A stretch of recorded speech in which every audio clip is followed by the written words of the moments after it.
Hello, Flirties. It's your host, Benjamin the Flirt Coach, and Gay Libra, bringing you a brand new episode of Flirtations. The conversation I have for you today, all about codependence, with licensed marriage and family therapist and author of the new book, The Motherhood Myth, out August 19th. It's Vanessa Bennett. Don't go anywhere. Y'all been asking me for this episode on codependence. Here it is, and it's really freaking good. So stay tuned for the full conversation. But before we get there, Flirties, thank you. Thank you for tuning in, for being here, for being a part of this show we call Flirtations. I hope you love it. I hope you're enjoying it. Yes, I do it for you. I mean, a little bit for me as well. It's definitely a creative outlet. I love creating these episodes, bringing them to life. I even like doing, oh my God, you can watch this on YouTube now, y'all. Did you know that? All episodes currently streaming, you can watch them on YouTube, and I'm working on getting all back episodes up on the YouTube as well. And where I was going with this, I like making the thumbnails. I do. I like creating that cover art for all the episodes, so you can watch this on YouTube. Yeah, find me over there. I'll have all those links, of course, in the show notes below for this episode, or just a good old Google search for Benjamin Cameras. You'll find it. Okay, thank you, Flirties, for being here. Please rate, review, subscribe to the show if you haven't already. If you have, thank you so much. It really does help more than, y'all don't know. Or maybe you do. Maybe you do know, but it helps so freaking much. So please rate, review, subscribe to the show. Share this episode or another favorite episode with a friend, someone you want to share some BFE, big flirt energy with. All right. That was the intro to the intro. Now let's get into the full episode with Vanessa Bennett, coming now. Coming up on this episode of Flirtations, we're going into the world of codependency with Vanessa Bennett. Vanessa is a licensed marriage and family therapist, a sought-after speaker, co-host of the hit podcast, Cheaper Than Therapy, and author of the new book, The Motherhood Myth. Inside the episode, we'll get into the origins of codependence and the different ways it shows up, and how we can identify patterns of control, validation seeking, and overfunctioning, people-pleasing, and move toward interdependence, self-trust, and authentic connection. We also explore how codependency is rooted in fear and can feel as gripping as addiction.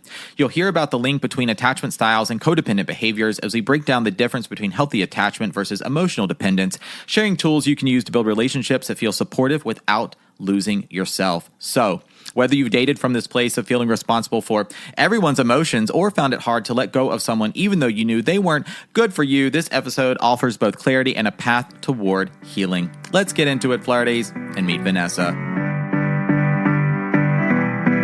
I heard you wanted to flirt. I heard you wanted to flirt. I heard you wanted to flirt.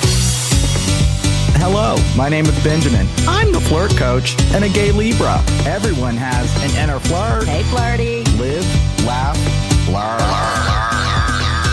Work the flirt. Work the flirt.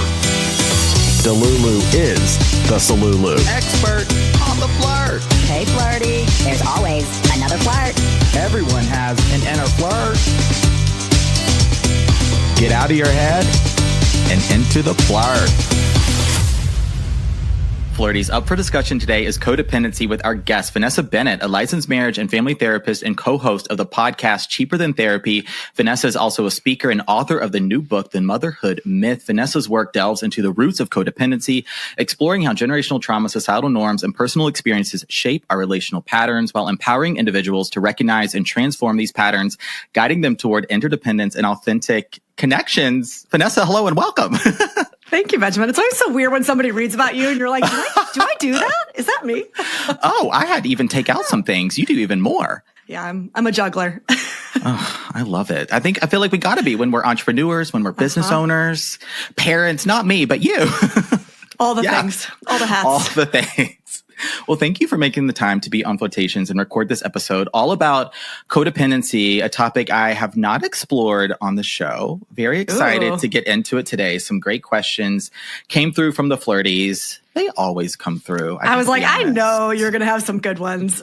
Just knew it. They did not disappoint. Never do. But here at the top in the About You section of the interview, I'd love to learn a little bit more about you, your work, and what inspired you to help people with their relationships. Yeah, I think a lot of therapists would probably say, or even coaches would probably say, that it comes from their personal journey, right? So I think long before I actually went back to grad school to be a therapist, I was working on my codependency recovery. So it just kind of made sense. I did not know that that was going to be something that I was going to specialize in. I think it was something that I was just doing on my own. And then over the years, I just started seeing how every single person that came into my practice or that I saw in a group setting was struggling with codependency. Yeah. And it just became this thing where I was like, oh, this is not a wives of the alcoholic husbands problem, right? Yeah. That we know that term was kind of defined in the 80s, 70s and 80s to mean that. This is a societal issue. Yeah. And so I started really changing the way that I spoke about codependency, the way that I taught about it, the way that I, worked with clients, because I really believe in my bones. This is just how we are raised to relate in our current society. Okay. Very interesting already. Let's get into that a little bit more. Maybe speaking about the origins of codependency first. Like as I was doing my flirt search and listening to the podcast, doing some reading, all that stuff, it seems like codependency really originated as a way to describe a relationship between an addict and maybe a caregiver, an addict and someone that is, for lack of better words, enabling, like they're really tethered to one another in an unhealthy way. Yeah, so that's not wrong, right? Okay, I'm not going to throw that out. I just think that we need to expand beyond that kind of limited way of looking at it. I also think that in that conversation, we have to expand the way that we talk about addiction. And this is why I talk about codependency as a societal issue, because I'm going to throw this out there and a lot of people bristle when I say it, but honestly, we're kind of all addicts. Okay. So, right. And addiction is something that you reach for to numb, to soothe, to hide, to alleviate uncomfortable discomfort, uncomfortable emotions. And every single one of us does that. It's just, what is your drug of choice? So I always say, one person's people pleasing is another person's Jack and Coke. They actually serve the same purpose. It's just that one is more socially acceptable, just like shopping in our society is a more socially, or social media, right? They all serve the same purpose. We have this stigma around substances. And I'm not saying they can't be harmful, right? Of course, I was in a relationship with somebody who had a substance addiction, but it was through my work originally through Al-Anon where I started really looking at like, oh, this is a me thing. It's not a they're the problem and you're the, caretaker, martyr. It's like, no. Yeah. I do my own version of this. It just doesn't show up in substances, right? And so that's really what started changing the way that I looked at it, is it was like, how about if we all really start looking in the mirror and start looking at the way we're all unhealthily connected to other people. We all use other people to offset our anxiety in some way or another. That's codependency. Yeah. I love it already. Expanding the conversation beyond addiction and specifically codependency existing within those relationships maybe you have with an addict. And then also, I agree with you. I think we're all addicted to something. It tends to be, right, that conversation gravitates towards the substance, the alcohol, something like that, maybe even gambling, sex. But I mean, how we use shopping, social media, those are two fantastic examples. I'd say food could be in that conversation as well. I mean, don't look at my freezer, Vanessa. It's I mean, listen. Or do. It's full of ice cream. Yes. I have a sweet tooth. You and my partner both. His is the sweets for sure. Yeah. Mine is control. We all have gonna get me our every thing. time. All right. Let us, get into it deeper right away. If it's okay, I'd like to read an excerpt from your book. Oh, sure. May I do that? Oh my God. Go ahead. You're the first person to do this. I'm so excited. I think just really speaking to everything you were just sharing, this comes from about the latter third of your book as you really start talking about codependency more. And you say codependency, much like addiction, stems from a deep need to regulate our emotional states through external sources. At their core, both are spiritual crises, attempts to find wholeness and connection and external validation, relationships, or control. Codependency manifests as basing our emotional well-being on someone else's state, seeking validation outside of ourselves, or using relationships and sometimes our attempt to control a person or situation to soothe our stress and anxiety. In essence, codependency and emotional control are coping mechanisms that mirror the addiction cycle, offering temporary relief while keeping us disconnected from our true needs, our sense of self, and a deeper spiritual connection to something greater than us. Wow. When I was putting this together, I had to sit with that for a moment, Vanessa, several moments, in fact. But can you please share a little bit more about that? Yeah. Yeah. I mean, for those who don't know, the way that kind of AA was even created, right? So my background is in depth psychology. So I studied Jungian psychology, and Jung actually was one of the co-creators with Bill W. of the 12-step program. A lot of people don't realize that. Did not know that. And so, a lot of people bristle around 12 steps because it's very air quote religious. I would say that originally it was really supposed to be more spiritual. Sure, there's a religious slant. But I think it also depends on if you look at the time that it was created, right? We're talking the 40s, the 50s. But Jung really believed that we as humans have what he called a religious component to our psyche. Again, if he were alive today, I would say he'd probably say spiritual. Okay. And what that means is that it's very necessary for human beings to feel connected to something larger than themselves. Oh my gosh. Yeah. Okay. And in this current culture that we're in many ways, that's been kind of cut off, right? We're very neck up. Logic is king, right? Yeah. Yeah. For the most part, we've lost touch with anything spiritual. One would even say the feminine aspect, right? The unknown, the flow of life, nature, interconnectedness, all of these things that we would deem more feminine. And in that would be spirituality. Yeah. And so, this idea of addiction, of needing to outsource my I'm okay. In many ways, I look at it as a spiritual crisis. It's because I don't have the foundation of I am held, I am safe, I can trust that I'll get through this no matter what. I don't need to outsource my okayness because I have an inherent belief that I'm held in something bigger. Yeah. Right. And that's so much of depth psychology just in general, taking the codependency piece out of it is really this idea that we have to find our way back to that trust as like almost a final puzzle piece to like okayness, to use that word again. Yeah. I mean, I am loving this conversation so much already. Sometimes I say in my work, it's in dating, because I bring I'm a yoga teacher. And so I bring a lot of my yoga philosophy and training into my coaching and into the podcast, all that good stuff. And for me, it's about that journey from the head to the heart, right? We're not talking about a huge distance, but that is the journey of a lifetime to get out of the analytical mind, the overthinking, the obsessive, just intrusive thoughts, maybe limerence, always just looking outside of ourselves to feel okay, to feel good, to feel whole, to feel calm, to feel wanted, needed, loved, right? Insert any word there.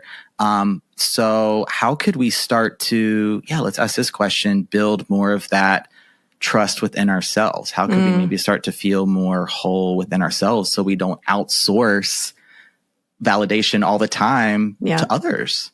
Well, I think you basically put it beautifully when you talked about yoga. I also was trained to be a teacher. It's a big practice of mine as well, right? And I think we could all agree that in the West, people go into yoga first for the asana. They go in first for the body. And then if they get really into it, they're like, oh, holy shit, there's a whole spiritual component that makes me feel better than I've ever felt before, right? I always say that in yoga in the West, asana is the gateway. And then you're like, oh shit, it's one of 8 limbs, right? Right. 1/8 here, people, 1/8, right? Yes. But for us in our culture, that's our gateway because we're so disconnected. To your point, we're all analytical. Like I said, we're neck up. So at least for me personally, and I know for a lot of people, actually, the body tends to be the doorway into the spiritual realm. Right. And so a lot of what I talk about in the book, but in my practice and my social media, it's almost always body oriented.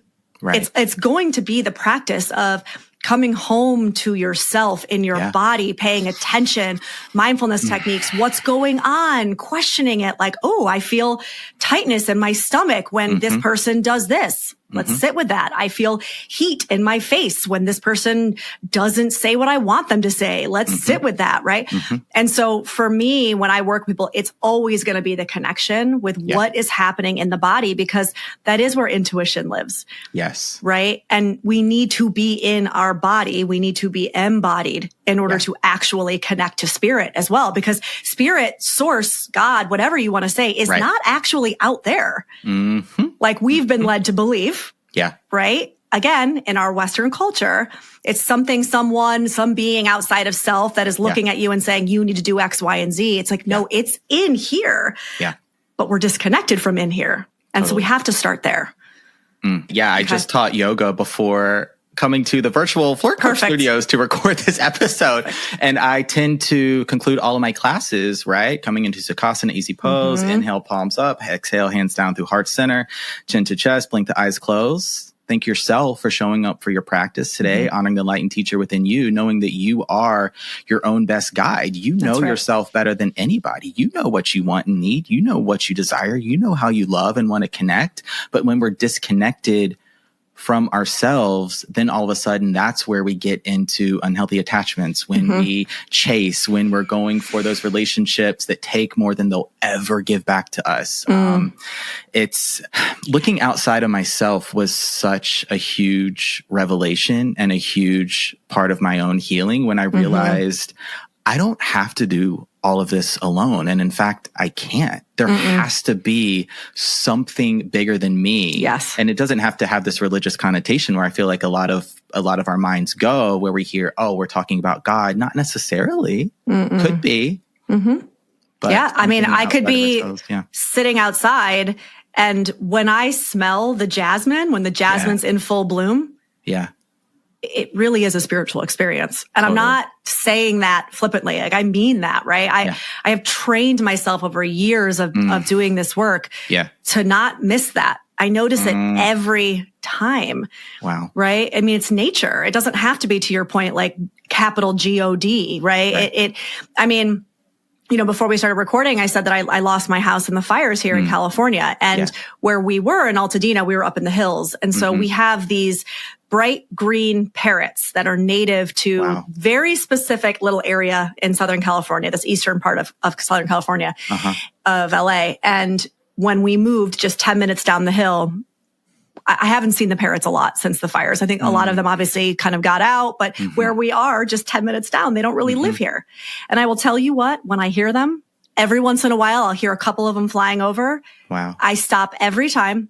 I feel it in my body. I well up with tears. Like, that's the connection right there, right? It's the, like, get out of this, get out of the head. Connect to something bigger than yourself. And in that moment, it's the parrots for me. Yeah.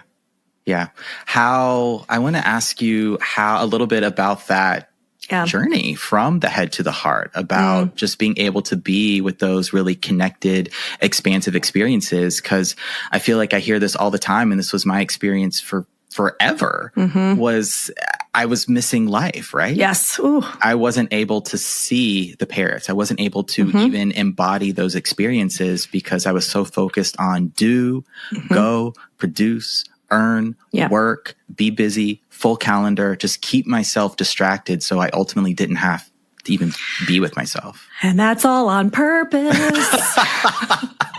It's part of the plan, isn't it? It's not all our plan, part but of the script of keeping you a cog in the wheel of capitalism, right? Yeah. And that's on purpose. And I say that that is a hill I am willing to die on. Like, people need to wake up and realize that you are meant to be in fight or flight. You are meant to be obsessed with the list that you just listed. That is the checklist that you are supposed to be thinking about constantly. The powers that be do not want us connected to our bodies, to ourselves, to our higher purpose, to something larger than ourselves.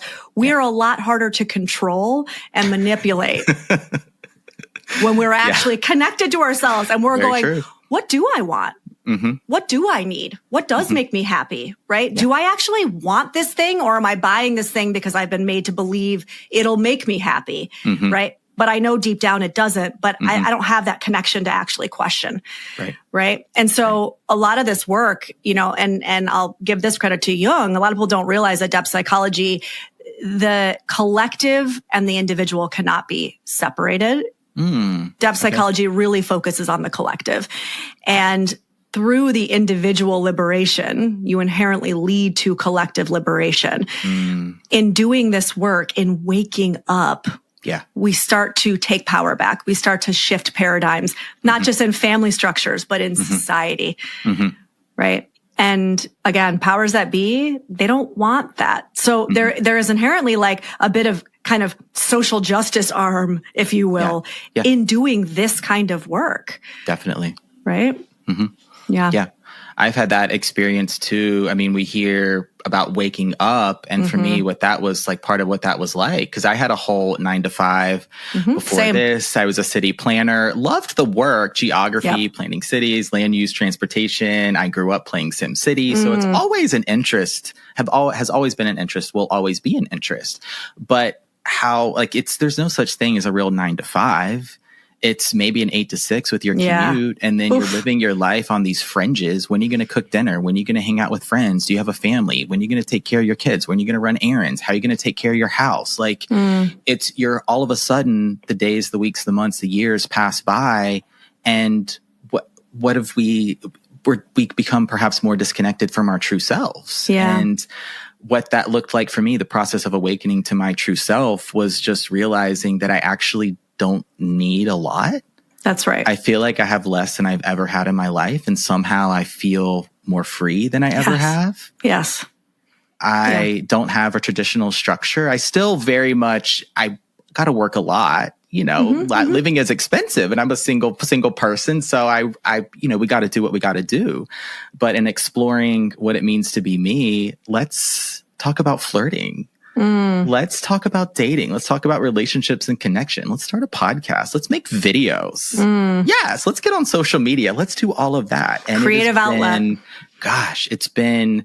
I'm learning new things about myself every single day, but I feel like I'm living my life more so in accordance with what feels good and right and true and free, rather than what I feel like I should do, what I've been told to do, what I feel like I have to do. Yeah. Well, and it's the relationship aspect, like what you said about just discovering, through the conversations around relationships. I would say you realize that you can live with less stuff. You also realize that you're carrying a lot of emotional stuff too. Oh, yeah. That you don't need to carry, right? I mean, most of us, I would say women in our culture in particular, but I would say all of us are made to believe that we are nothing if we are not partnered, right? We are nothing if we don't have the family and the kids and the this and the that, right? You don't follow the blueprint that's been laid out for you. And again, means to control. There's a reason for that, right? We all get into these relationships not knowing ourselves. Right. And we get into these relationships because we've been chosen, right? Especially as a woman. Yes. Oh, they chose me, and so that means everything. And I need to maintain that at all costs. Right. And we learn this in childhood. I mean, this is not something we just like suddenly develop at 20 years old, Okay. And so this process, again, like full circle back to this idea of codependency recovery, it's what you said about the stuff. It's the same thing about the relational stuff too. We have to start going inward and kind of trimming the low hanging fruit around like, am I in this relationship with this person? And that doesn't necessarily mean romantic. I mean, that could mean all of our relationships, right? Am I in this relationship with this person because they make me feel some sort of way? I feel less alone. I'm a bit of a relationship collector, and somehow it means something about me if I've maintained all of these relationships, even if they're not serving me anymore. Yes. Right? We start to question this stuff, and it doesn't make us a bad person, doesn't make us a bad friend to start to go, this doesn't really serve. I think it would be better for both of us if we kind of just like allowed this to fall away. Yeah. But that happens naturally once you start doing more of this kind of inner work, right? Definitely. And let's get into a little bit, maybe the origins of codependency. You mentioned childhood just a moment ago. How might we learn that codependency is our maybe natural relationship style, or how do we become inclined to be codependent in our relationships?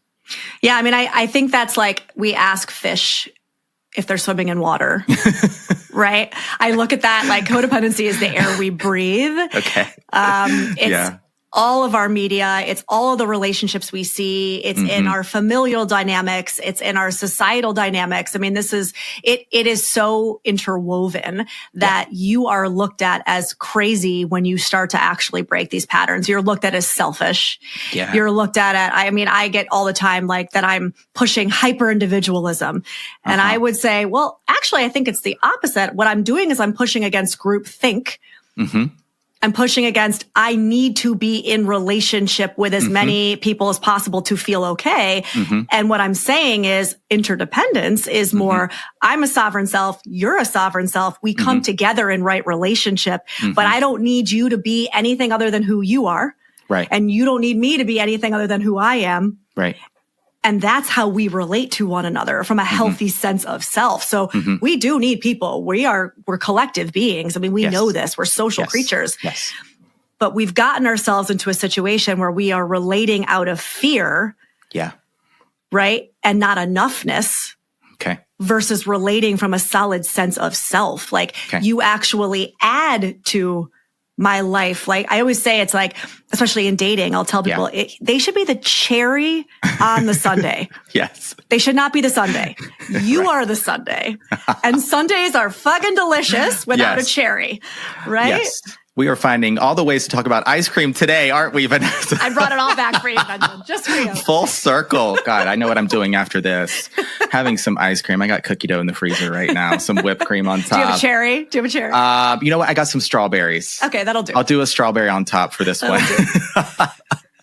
But I love this so much because I don't think you're pushing this narrative of hyper individualism. What I feel like I hear is that, yes, we're like connection is my mission. It's my bread and butter. If I had to distill everything about the Flirt Coach into one word, it would be connection. We thrive on connection. I would say connection is one of the number one things that is required for well-being, for health. Right. And this isn't just something I think personally. This is a fact. There's research, there's plenty of science, books, tons of information out there about how our social communities, networks, how interconnected we are really doesn't only play into our physical health, but our social health as well. Like our connections are our safety net in many ways. Right.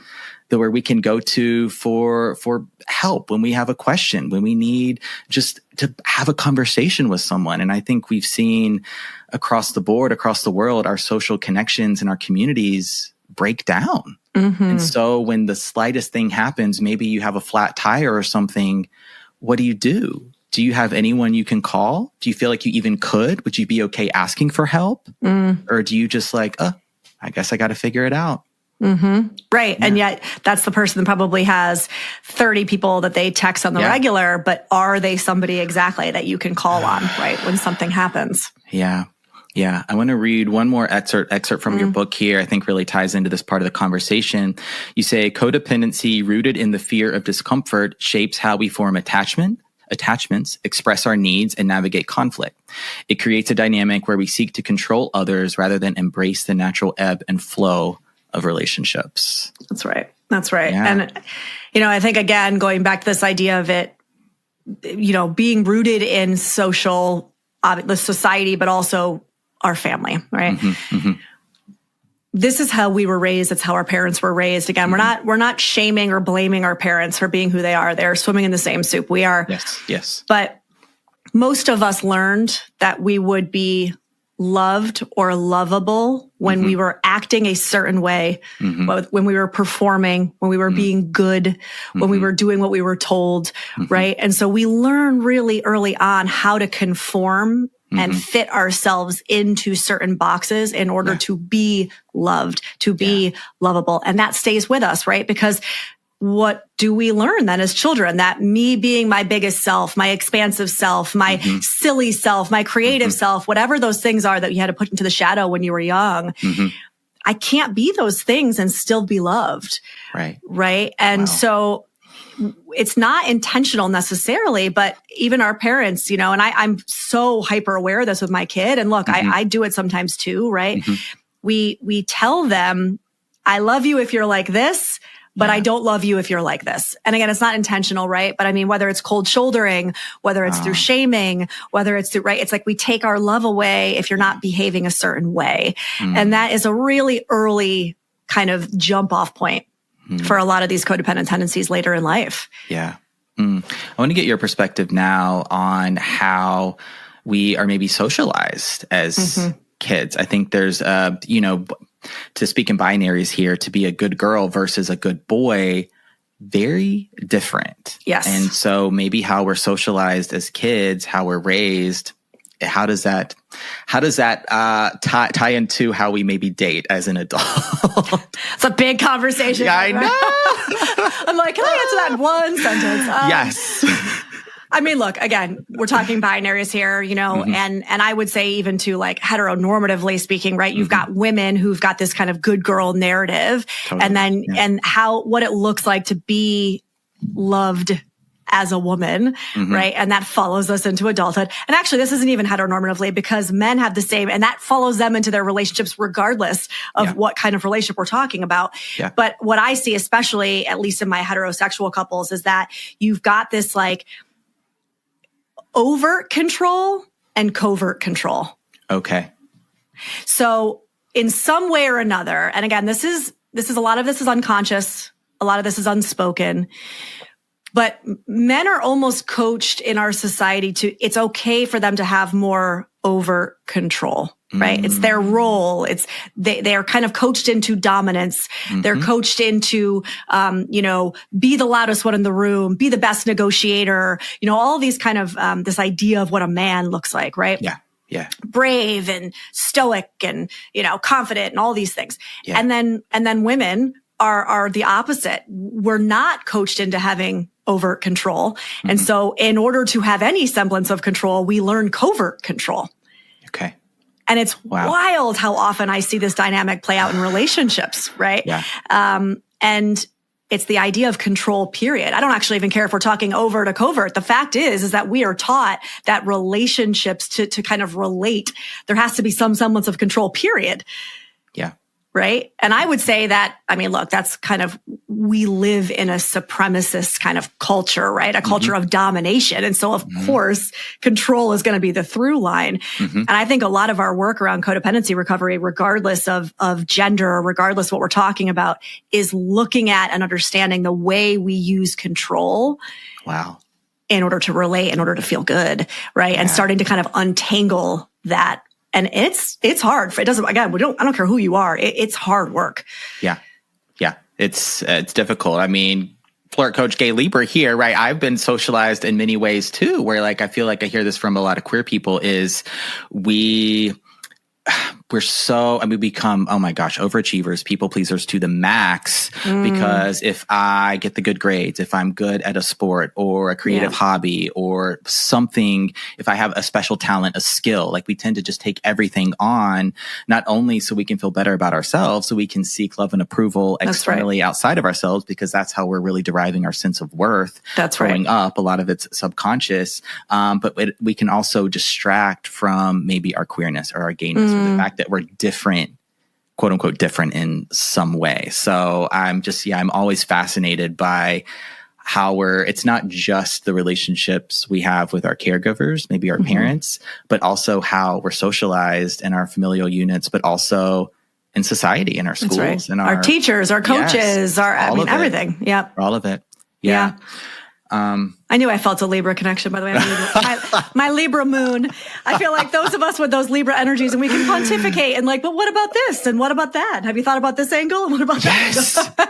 That's so true. I find it really is, it's an asset though in this work. Sometimes we maybe get termed shapeshifters, or we kind of like, are indecisive, but really we're the only sign of the zodiac that's we're not a living creature, so to speak, or being. We're a scale. And we can just see things from every angle, I feel like. Oh man. I just had a client recently that was on one of these trips, and I stopped her mid-sentence and I went, can I ask you a question? Do you have any Libra in your top 3? And she was like, I am a Libra. I was like, God. yeah, okay. Yeah. We're going to have a conversation about like the light and the shadow of this sign. Right. Yes, that's right. You heard it here first. As a therapist, I ask people what their sign is. I have no shame in my game. I mean, there's something to it. We do every equinox and solstice here on Flirtations. We do an astrological check-in with Fernie. He'll be back soon. Yeah. Indeed. All right, Vanessa, let us get into, I got a couple questions here about attachment theory. Okay. And so this question I thought was really interesting. This flirty says, does anxious attachment make you more likely to be codependent? Okay, that's a great question. So what I have come to understand about attachment, right, is that they are not fixed. So first and foremost, I want people to stop saying, I am an anxious attachment. Yeah. I am an avoidant attachment. Yeah. No, you're not. You're in a dynamic that makes you feel anxious, or you're in a dynamic that makes you feel overwhelmed and flooded. And so you're acting avoidant, right? We can show up differently based on the relationships that we are in. There are many relationships. I skew more avoidant for sure, but there are relationships where I will act more on that kind of anxious checklist, if you will. Okay. So first and foremost, I want people to hear me on that. I want us to stop putting ourselves in these boxes. They're harmful. Number one. Number two, when I look at codependency and anxious attachment, if you look at, again, that like checklist of what somebody would consider more anxiously attached, it does tend to look very similarly to what I would say is like these codependent tendencies. On the flip side of that, if you look at somebody who's more hyper independent, it tends to be a little bit more of that avoidant checklist. Okay. But they are two sides of the same coin. And here's why I say that. Those patterns, those ways of relating, those ways that we act out in relationships are all still ways to control and manipulate relational, whether it's people, whether it's dynamics, in order to soothe our anxiety. Okay. So it doesn't actually even matter. Like I tend to be a little bit more hyper independent / avoidant. I'm still codependent. It's still the same thing. They're just two sides of the same coin. Do you know what I mean? Like they're still serving the same purpose. And I think that's the important part of it. Okay. Because I know people are like, yeah, but I'm anxious, so I'm codependent. And they're not. Yes, they are. It just shows up differently. Yeah. This is so interesting. I mean, really this through line theme of control showing up again. Yeah. And I'm thinking now, I mean, I spend a lot of time online doing research, scrolling through videos. I want to see what other coaches, what other people are posting about in the relationship dating space. And I so often see, right, maybe they don't explicitly mention or say the word control, but a lot of the advice is geared not to really be, to make those authentic connections, really to be true to yourself, but to engender, to cause a specific reaction in somebody that you're dating. And I have such a problem with that. I'm rolling my eyes because it's so activating for me as well. Yes. Like, God, it's all I see as well out there. And again, it's like, how about if we turn the mirror around on ourselves? Yeah. We get in right relationship with ourselves. We go inward. We do this deeper work on ourselves. Yeah. And then we let others be whoever they are going to be. Yeah. Relate and show up however they're going to relate and show up. Yeah. And then we take the ownership and the responsibility to decide if we want to be in relationship with this person. Exactly. Yeah, I'm with you there because I struggle with this a little bit because the thing is, a lot of that advice in dating, it can work. Great. But how do you feel long term? Exactly. That's what I'm saying. I agree with you. Like if you have to control somebody to get them to be in a relationship with you, it might work. But what kind of relationship could you possibly have? Okay, great. You've been chosen. Yeah. Come back to me in 10 years when you're exhausted and you're still having to do these things to keep this person engaged, or, you're constantly managing that horrible feeling inside you of not feeling enough or feeling like they pull away every time you don't act a certain way. And you're essentially acting out your childhood trauma over and over and over again. Because all you've done is chosen somebody who just sticks their finger in that wound, by the way. Yeah. And we would say that that's amazing. You've actually chosen somebody who has the ability to help you look at and heal your wounding. Yeah. Right? If you can take your finger off it long enough to actually realize that's what it is. Right. It's an opportunity. Oh my gosh. Yes. All right. We're going to get into in just a moment as we start to, I wanted to conclude the conversation talking about ways to heal codependency, maybe to recover from codependency. But wanted to ask this question quickly first. This one came through about trauma bonding. Yeah. And is there a connection maybe between codependency and trauma bonding? Are they similar or are they different? I mean, I don't know if I could say similar or different in like maybe black and white terms. I think that the way that I talk about codependency, right, is that it's something that we all struggle with. Okay. The behaviors show up differently in us and in our relationships, but this idea of needing to kind of control and manipulate in order to feel better, right, is consistent. Okay. Trauma bonding, I feel like, is one of those pop psychology terms that's kind of gotten made a little bit bigger than what it actually is, right? Yeah. I think that anybody who like activates us or who we feel like we have this intense bond with, people are starting to use this idea of like, oh, it's a trauma bond, right? Yeah. And trauma bond really talks about it. First of all, it is a little bit victim abuser is really where it started. Okay. You become bonded with an abuser. You become bonded with kind of the victim in your dance because you start to create this bond that's based on trauma, right? Okay. Can it be used in other ways? I mean, sure, but I just think we have to be careful with pop psychology, how often we use these terms. But sure, can it be connected to it? Of course. I mean, if I'm in an abusive dynamic with somebody, and, you know, I've essentially constructed my entire sense of self based on this relationship, based on who this person is, how they show up, how they act, do they treat me well? Yeah. Sure, we can start to talk about that through the lens of trauma bonding, right? Okay. All right. That's really helpful. And as now we get into codependency recovery, I wanted to ask this question about some of the differences between, we've been talking about interdependence a little bit throughout this conversation. So having that be, comparing that to codependence, what does maybe healthy interdependence look like in dating and relationships versus hyper-individualism versus I don't need anyone kind of mentality? Yeah. I mean, look, I do think there's a little bit of pendulum swinging that happens when we get into this work. Okay. You know, for example, if I'm somebody who struggles with saying no and setting boundaries, and I start practicing setting boundaries and getting in touch with that, you know, strong sense of self, it might start to come out as walls. I've seen this happen all the time, right? All of a sudden it's like, bam, bam, bam. People are like putting up walls everywhere. And I'm like, all right, like bring it down a notch. That's not what I meant, you know? But I do believe that our system, what happens is we find ourselves in an extreme, and it's almost like if I were standing in a room, I would need to like tangibly touch the walls to find where I am in space. That's kind of what happens with us in this work. So regardless of what we're talking about, we'll just use boundaries here. If I'm somebody who doesn't know what it feels like in my body to set a boundary, I'm going to kind of swing to the other side of the pendulum when I first start experimenting. Okay. Oh, ick, that actually doesn't feel good either. And then eventually I can feel my way into what a more healthy middle ground feels like. I find that happens a lot, even in this codependency work. Okay. So, you know, for me, I'll use one of my personal examples. I am somebody who doesn't speak up. I've been that person my whole life. I sweep things under the rug, right? And it's instant. I feel some sort of way or I get some kind of upset and it instantly happens where it's not a big deal. I sweep it under the rug. So I've had to, over years, really parse that out, build in at least a tiny pause so I can at least acknowledge that I have felt hurt, right? Before I even get to the step of actually articulating it or bringing it up, I have to actually even recognize it's there. But in the beginning of that, it would be like, well, fuck you. You did this thing and now I'm out of here. You know what I mean? Right.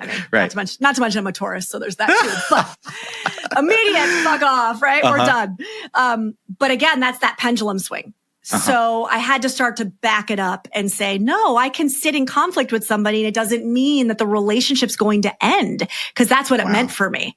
Wow. And so I guess, I don't know if that's helpful to kind of understand how it's like necessary sometimes for us to allow ourselves to push into another kind of extreme in order to embody what middle ground, what really interdependence can feel like. Yeah. Okay. Yeah, that's really helpful. And we have more astrological similarities. I've got Taurus in my chart as well. That is what would it be? My sun? Oh, is your rising? Is your rising in Taurus? What's I always get confused. Your birth sign is your rising. Sun. Your sun. My sun. Okay. Libra sun, Taurus rising. Oh, all right. What's your other what's your moon? Scorpio. Oh, I love a Scorpio. Yes. Okay. I am got a good one. I'm loving that in my chart for me and all the flirties as well. But yeah, this is really helpful because I got this comment, not so much a question, but a comment. This flirty says they're recovering from codependency and they just find themselves completely like I am not interested in dating right now. And I see this sometimes with the pendulum, right? Yep. Like sometimes we just have to be in that space of just being with ourselves, so that we can feel our feelings, be with our thoughts and emotions, and not necessarily worry or have to consider someone else in that experience. Because I've been in that phase too, where it's like, I just needed to be with myself. Yeah, don't pathologize it. Let yourself be where you're at. I mean, look, if you blink your eyes and like 5 years down the road, you're still like, everybody can, get lost. Right. We'll have a different conversation. But if this is new, great. Like, do you start to explore, what are my needs? What are my wants? What are my desires? What are my likes? Because that's the thing about us at our core, struggling with codependency, is a lot of us don't actually know. We've been taught to pay attention so much and for so long to everything and everyone around us. Yes. That we don't actually know who we are at our core. And so sometimes being completely alone and really like holding firm to that might be a way to start to discover what that is. Definitely. All right, let's do this question. This one came through. This person said, is there a way to restore a codependent, or so they're already in a relationship that they feel is codependent? Is there a way to bring that back to more of a middle ground where there's a level of interdependence between the two people? I would say there's always a way, but the number one question I would have is, are both people active participants in this recovery journey? Yeah. I mean, that's it. Number one, like they have to both be at the table. Okay. Each person owning their 100%, willing to own their 100%, each person fully understanding that they are also only 50% of that dynamic, not 60, not 90, 50, right? And if you don't have that as a base point, then the answer is an unequivocal no. Okay. One person cannot carry the load. It's got to be both parties. If both parties are doing the work simultaneously and showing up together, again, 100%, then yeah, I've seen it happen. Okay. This flirty is asking about that balance between like giving, being there for your person, your partner, versus like, can we go too far? Like, is there a line perhaps between I'm in this relationship, I'm doing things for my partner, and then going into codependency? Is there a line there? Yes. And we cross it all the time. So I always talk about this, like there's a difference between caregiving and caretaking. Okay. Even in the language, when you hear the word taking versus giving, that will kind of clue you into what I mean by this. Caregiving is something that we do genuinely from our heart because we want to, we desire to. It's from the kindness of our heart, right? It is something we truly desire to do. Caretaking is actually more about us. Okay. So what I would say to people when they are asking this question, which I get some form of this question a lot, is pay really close attention to how you feel when you're in the state of doing and giving. Okay. If there is even the slightest amount of expectation of return, expectation that if I do this thing, they will act this way, or they will treat me this way, or they will do this thing for me. You are not caregiving, you are caretaking. There is an expectation attached to that, right? Yeah. Or we could even say, if you're not like tangibly doing, I see this show up all the time in the way that we give unsolicited advice. Unsolicited feedback. Somebody comes to us, they're upset about something. We jump into fixer mode. Yes. We're not doing that for them. We think we are. We're not. We're uncomfortable because they're uncomfortable. And so in order to make ourselves comfortable, we want to fix it for them. God, that was learning that. I still have to relearn that lesson from time to time and catch myself. But that was one of the life lessons that changed. It changed my life. Yeah, same. Yeah. Same. It really helped me like shut my mouth, bite my tongue, take a breath, and really start to practice that script that a lot of us have heard, which is like, do you want me to give you advice right now? Or do you want me to just sit here and listen, right? And hold space and allow that person to tell you what they need. Right. And then honor it. Like, don't jump in. That's the distinction. It's like, I would think from time to time, like, well, I don't want them to think I don't care. That's right. Or something along those lines. But it's what do they need. They need. Yeah, that's not what do you need. I know. Oh my gosh, Vanessa, where's that ice cream? I need it right now. I've got just 2 more questions for you. I wanted to ask this one, coming back a little bit full circle to embodiment, which we were chatting about in the beginning, because doing this work, healing codependency, recovering from codependency, or really any type of healing inner work, it's going to stir up some uncomfortable thoughts, feelings, emotions. How can we be with those experiences, become more embodied, and then live our lives more authentically from the heart and not the head? Yeah. Yeah. I mean, this is all about tolerance building. Right. And I think people want, we all do want a quick fix. Yes. And I talk about the work of codependency recovery really in this idea of micro moments, right? So if we think about the sense of self, capital S, being like a house, right?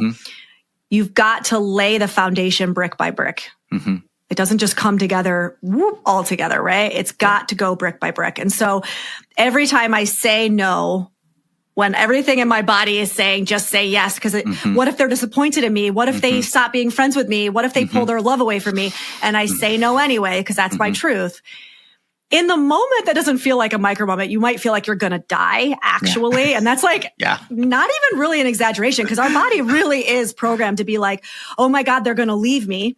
Yes. Ipso facto, I'm going to die, right? This is what our species believes. So in that moment, that rush of all of those chemicals of stress and hormone, I feel like I'm going to die. I breathed through it. Okay. I gritted my teeth. I sat with myself. I let myself cry. I let myself sweat. I let myself be anxious. I let myself pace, whatever. Yeah. And I did the thing. That's one brick on the foundation of that sense of self. And it takes a lot of bricks, which might feel a little overwhelming, but I would say, look at it as amazing. You did a brick. It doesn't have to be some grand sweeping, okay, now I'm cured. It's no, it's tangible. It's in the moment. It's piece by piece. It's brick by brick, right? And also acknowledge that it's a brick. That's a huge part of this, right? I spoke up. Right? Somebody hurt my feelings, and instead of pretending it was fine, I called them up and I said, hey, the other day when we were having that conversation and you said I was blah, blah, blah, that really hurt my feelings. I have to tell you, that stung. Yeah. That for me personally, that's a brick. That's a big one for me, right? And I get to lay that brick on that foundation. So embodiment is important because it's sitting with yourself. It's building that tolerance for, I feel so uncomfortable, I'm going to die. Or I think I'm going to die. And I'm not going to do the thing that would be the immediate solution to that discomfort. I'm not going to reach for that thing. I'm going to choose to breathe into that discomfort, remind myself that I'm not going to die. It's okay. Even if that person gets pissed off and they do actually leave, I'm still not going to die. I'm okay. Yes. Right? Yes. And then slowly but surely, it becomes easier. It's not so much of a heavy lift to say no or to speak up or to whatever the thing is. Wow.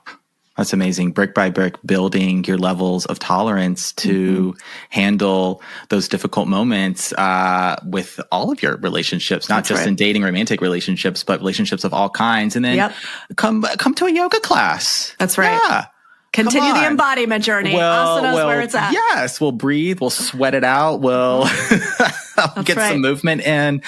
This has been absolutely amazing. Vanessa Bennett, thank you just for making the time today. Final question. I want to hear a little bit more about your book. Ooh, yes.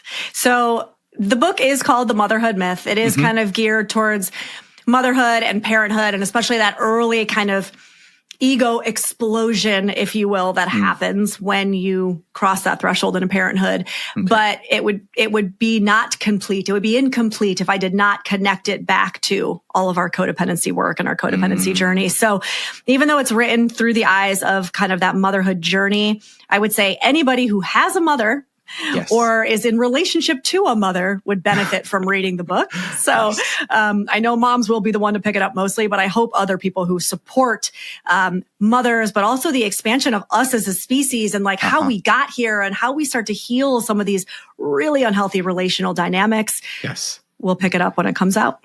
Fantastic. You've got a gay Libra on your reading list for sure. I've got a mama. My mama is one of the absolute biggest reasons why I'm here. I love her very much. So I will definitely be, picking up that book. Thank you, Benjamin. Yeah, big reason of why I'm here. Vanessa Bennett, thank you so much for being on Flirtations today. Where can the Flirties find you, follow you, learn more about your work, and pick up the book, The Motherhood Myth? Yeah. So everything's through my website, vanessabennett.com. I'm mostly on Instagram at Vanessa Bennett as well. Okay. I've got the book. I've got a community. I've got a depth psychology coaching school. I've got a Substack. We wear all these hats. I've got all the things. I've got the podcast, but it's all linked on my website. So you can find it. Fantastic. I will definitely have those links in the show notes below for this episode, sending the Flirties your way. Thank you so much for being on Flirtations today. Thank you, Benjamin.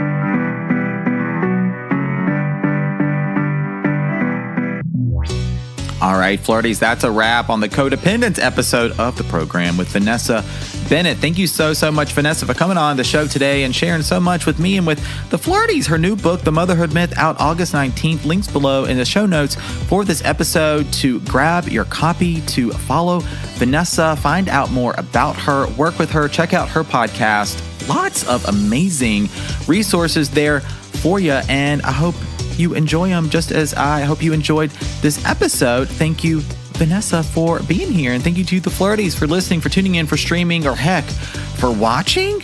Oh my God, for watching on YouTube. Couldn't do this without you. All of these episodes are for you. Please rate, review, subscribe to the show. 5 stars on whatever platform you're listening on. Maybe a comment on Spotify or YouTube, a review on Apple. Thank you so much for being here. Share this episode or another favorite episode with a friend, someone you even mildly like, someone that may need some flirty energy, some dating advice. Maybe they're a codependent themselves and you're just like, maybe they would benefit. Send them this episode. Yes. Okay. Signing off officially. Have I said all my things? Yes. Check. Signing off officially here at Flirt Headquarters. My name is Benjamin. I'm the Flirt Coach and Gay Libra Flirty. Happy flirting.